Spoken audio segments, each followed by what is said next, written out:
السلام علیکم ورحمۃ اللہ وبرکاتہ۔ معزز سامعین و ناظرین، امام غزالی رحمۃ اللہ علیہ نے اپنی کتاب میں ایک واقعہ نقل کیا ہے۔ ایک شخص بازار میں غلام خریدنے گیا۔ ایک غلام اسے پسند آ گیا۔ بیچنے والے نے کہا کہ اس غلام میں کوئی عیب نہیں ہے، بس یہ ایک عیب ہے کہ اس میں چغلی کی عادت ہے۔ خریدار راضی ہو گیا اور غلام خرید کر گھر لے گیا۔ ابھی کچھ ہی دن ہوئے تھے کہ غلام کی چغل خوری کی عادت نے یہ گل کھلایا کہ اس نے اس شخص کی بیوی سے تنہائی میں جا کر کہا کہ تمہارا شوہر تمہیں پسند نہیں کرتا اور اب اس کا ارادہ دوسری عورت رکھنے کا ہے، لہٰذا رات کو جب وہ سونے آئے تو اس کے کچھ بال کاٹ کر مجھے دے دینا تاکہ میں اس پر عمل سحر کرا کے تم دونوں میں دوبارہ محبت کا انتظام کر سکوں۔ وہ عورت تیار ہو گئی اور اس نے اس طرح کا انتظام کر دیا۔ ادھر غلام نے اپنے آقا سے جا کر یوں بات بتائی کہ تمہاری بیوی نے کسی غیر مرد سے تعلقات قائم کیے ہوئے ہیں، اب وہ تمہیں راستے سے ہٹا دینا چاہتی ہے، اس لیے ہوشیار رہنا۔ رات کو جب وہ بیوی کے پاس گیا تو دیکھا کہ بیوی اس طرح لا رہی ہے۔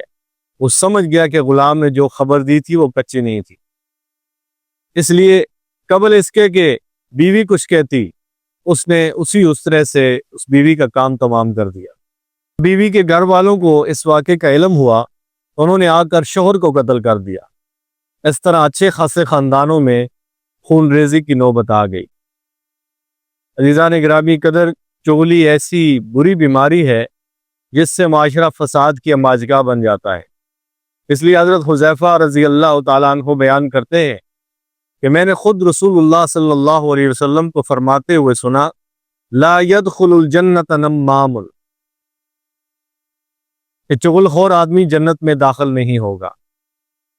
اور بہترین انسان اور بدترین انسان کا فرق بتاتے ہوئے حضرت اسماء رضی اللہ تعالی عنہا سے روایت ہے، نبی اکرم صلی اللہ علیہ وسلم نے فرمایا، بہترین انسان وہ ہے جس کو دیکھ کر اللہ یاد آئے، اور بدترین بندہ وہ ہے جو چغلیاں کھاتا پھرتا ہے، دوستوں میں جدائی ڈالنے والے ہیں، اور جو اس بات کے طالب اور کوشاں رہتے ہیں کہ پاک دامن بندوں کو کسی گناہ کے ساتھ ملوث کر دیا جائے۔